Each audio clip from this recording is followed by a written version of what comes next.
Hello, Wembley! I've always wanted to say that to a live audience. I know it's not Wembley, but I also don't think it's some outreach community centre in Camden Town. But there we go, this is show business. If there's any ladies here that want to get into show business, I can get you in, perhaps maybe as a comedy groupie. You can make your way over to the pre-screening area over that way. I want to tell you I'm one of those guys, and I think quite rare, that take their hair very seriously. Yes, it is quite rare. A girl once told me that you can go from an average 3 to a pretty good 8 with the right haircut. Well, I'm still looking for that haircut. I went to one of those very expensive places up in Knightsbridge, one of those really swanky salons, where they'll cut your hair in the shape of any celebrity you like. I asked for what I really wanted was a Starsky. I told them, do me a Starsky. I've got the cardigan, I've got a red and white car, I love David Soul. But what I got was this. This is a David Dickinson.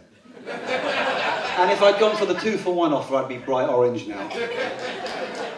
Let me tell you about my uncle. He's sick and he's in hospital and I had to go and see him. He's very ill and he may not make it. He's not actually my uncle, but you remember when you were a kid, you call the friends of your parents auntie and uncle. Well, he's the uncle I used to share a bath with.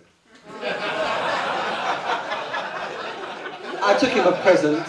I took him a jigsaw set, a 1,000-piece set at the Houses of Parliament.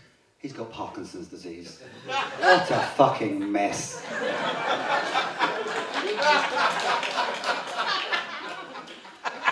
So, I have had my own health problems, some serious ones at that. I've had depression, I've had high blood pressure, and I've had bulimia.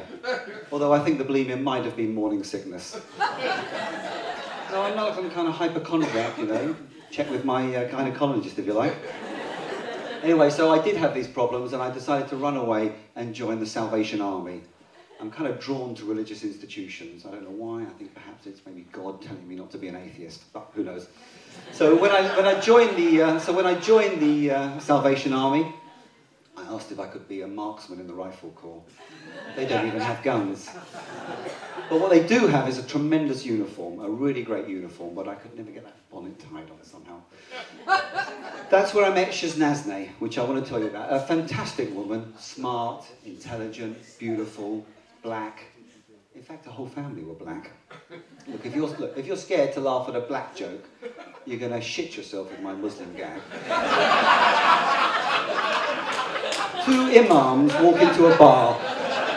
Muhammad says to Muhammad, actually, I'm going to save this. I might get a gig at the Finsbury Park Mosque. So I'm going to finish telling you about Shaznasne. Sometimes I can't pronounce it right. She was a lovely girl, and unfortunately the relationship didn't last. It was sad, but you know, she was OCD, obsessive compulsive disorder, and she had it really bad. She had to wash her hands 10 times every hour, or Oprah Winfrey would die live on daytime TV. So she washes her hands 10 times, and switches the light switch on and off 10 times, fucking electrocutes herself. I'm from London, born and bred here, and I absolutely love this city, and I always will. But when I moved out to the country, I wanted to fit in there, so I decided to take lessons in birdsong. I'm an early riser, get a hard on by 5 a.m. And I can tell you this, after 4 years of studying the dawn chorus, the sound is soothing, the melody is sweet, the lyrics are shit. Okay, so let me ask the men here, married men here, do you remember a time before you were married, before you promised to love, honour and pay her credit card bill? I'm sure you do, we all do. Well, in those days, when I was looking for a girl, my criteria was quite simple. Easy on the eyes, easy on the ears, ears, and just easy really. But that's probably not the best way to choose your wife. But saying that, we've been together for 24 years. We're very much in love, and we try and keep our love life fresh and interesting. Just recently I suggested a threesome. You've got to try, haven't you? She said, okay, but how would I feel if the other guy was really ugly? You know, in the end, it wasn't that disgusting. A lot of head banging, some whispering. Pleasant evening, really. But let me tell you about my wife. She is really the sweetest, kindest 72-year-old. And she's taken to texting, and she texts me very short, sometimes sexy text messages, and full of alliteration. So I'm at my desk the other day, and she texts me, "I'm peckish for penis." She likes the alliteration. I leave work early, get home in record time. She tells me she already ate.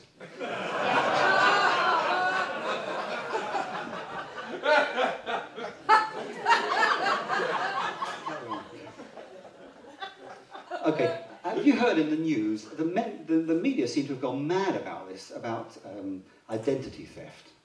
You know, protect your PIN, protect your password.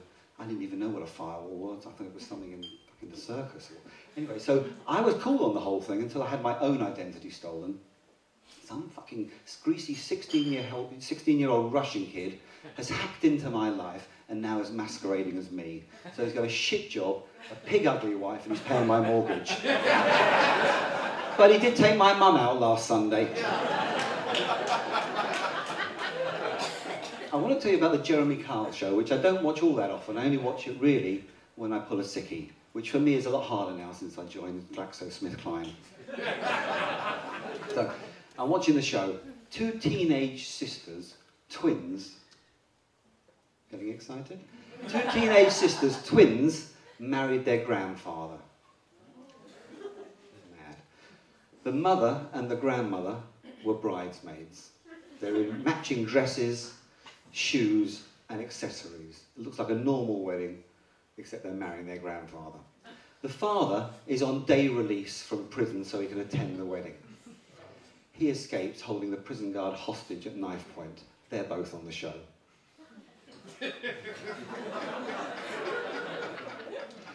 Jeremy decides to give him the DNA test. Turns out the prison guard's the girl's father. Jeremy goes mental. The righteous prick gets stuck right up his own arse. It takes two of the guards to get him off. Now, I shouldn't really laugh because I'm going on the show next week myself. I've been invited on. Me and my dog Brandy. Brandy is a drug addict. Still worse than that, he's a convicted dealer for dealing Class A drugs. He's a 4-year-old St. Bernard. Fuck knows where he keeps his stash. That's the end of me. Thank you very much. I've enjoyed it. I hope to see you again. Good night. Good night, Wembley.